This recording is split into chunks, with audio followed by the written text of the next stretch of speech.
पापा के साथ डेट। लाडो, पापा जब प्यार से बोलते हैं तो यही पुकारते हैं। कहते हैं कि तुम मेरी ज़िंदगी का अनमोल खजाना हो। वैसे मेरा नाम जानवी है। आज मेरे साथ डेट पर चलोगी?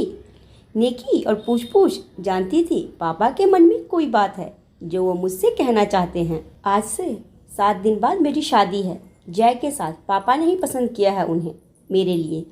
मम्मी को गई 15 साल हो गए थे, तब से पापा ही मेरे लिए दोनों मम्मी और पापा का किरदार बखूबी निभा रहे हैं। आज भी शायद ऐसा ही कुछ मन में होगा। शाम को जब तैयार होकर अपनी पसंदीदा जगह ग्रीन वैली रेस्टोरेंट पहुँचे तो एक तरफ जहाँ बहुत अच्छा लगा कि पापा को अभी भी मेरी पसंद का ख्याल है और उन्होंने हर इंतजाम को हर बार की तरह बखूबी अंजाम दे रखा था, दूसरी ओर डर लग रहा था। शादी के बाद पापा के साथ यह अपने पल बिताने का मौका पता नहीं मिले ना मिले।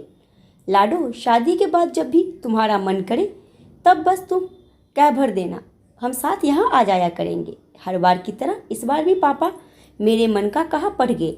कल की एक अनजान जिंदगी के बारे में सोचकर मन में घबराहट सी हो गई। आओ बैठो, मुझे तुमसे कुछ ज़रूरी बात करनी है।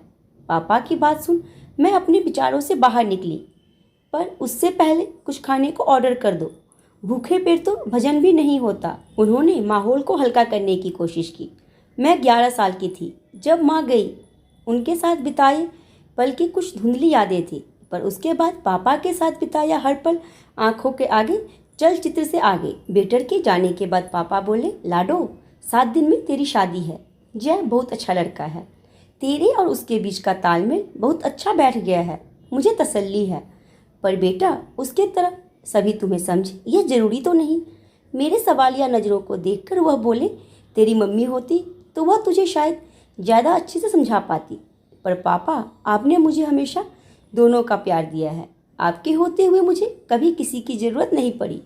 लाडो, मैं जानता हूँ तुम बहुत समझदार हो, पर बेटा तुम एक नए घर में कदम रखने जा रही हो जहाँ हर चीज़ तुम्हें नई लगेगी, लोग भी और जगह भी। एकदम से कुछ चमत्कार की उम्मीद मत करना कि तुम्हारे जाते ही वह अपने आप को तुम्हारे विचारों के अनुसार बदल लेंगी, क्योंकि जिस घर में तुम जा रही हो वहाँ सब लोगों का अपना एक नियमित रूटीन होगा।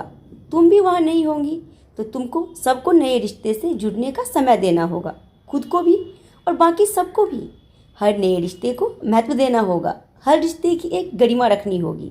लाडो, शादी जहाँ एक बहुत ही पवित्र रिश्ता है वही बहुत नाजुक भी। इस रिश्ते का सम्मान करना सबसे पहला फर्ज और बनाए रखना दूसरा।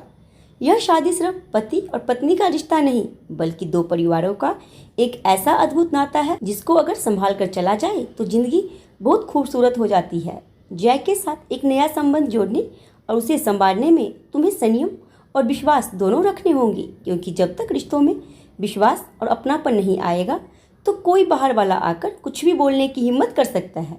पर अगर जिंदगी के किसी भी मोड़ पर तुम्हें कोई भी रिश्ता बोझिल महसूस हो तो बस संयम से सोचकर फैसला लेना और इतना विश्वास रखना कि हर कठिन मोड़ पर तुम मुझे अपने साथ खड़ा पाओगी। जब परिवार व अपनों की बात आती है, जहाँ तक हो सके दिल से ही सोचना, लेकिन बात अगर कभी तुम्हारे स्वाभिमान की आ जाए तो दिमाग से सोचना। कभी अपने आप को दिल के आगे कमज़ोर मत होने देना। पापा, मैं आपकी हर बात पर अमल करने की कोशिश करूँगी। जहाँ दिल का काम होगा वहाँ दिल से, और जहाँ दिमाग का काम होगा वहाँ दिमाग से। यही मंत्र अपनाऊंगी। दिल और दिमाग दोनों में सामंजस्य बिठाने की कोशिश करूंगी, और कहीं अटक गई तो हमेशा की तरह आप तो हो ही, माँ की तरह गले लगाने के लिए और पिता की तरह डांटने के लिए। कोई शक? पापा के यह कहते ही माहौल में दोनों की हंसी गूंज गई। मैं बहुत खुश नसीब हूँ कि मुझे आप जैसे पापा मिले।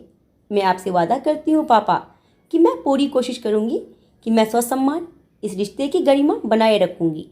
आपकी बताई हर बात का ध्यान रखूँगी, पर बात अगर आत्मसम्मान पर आई तो समझौता नहीं करूँगी। That's like my girl. चलो इसी बात पर तुम्हारी पसंदीदा रसमलाई और आइसक्रीम हो जाए, कहकर वह खुद ही ऑर्डर देने लगे।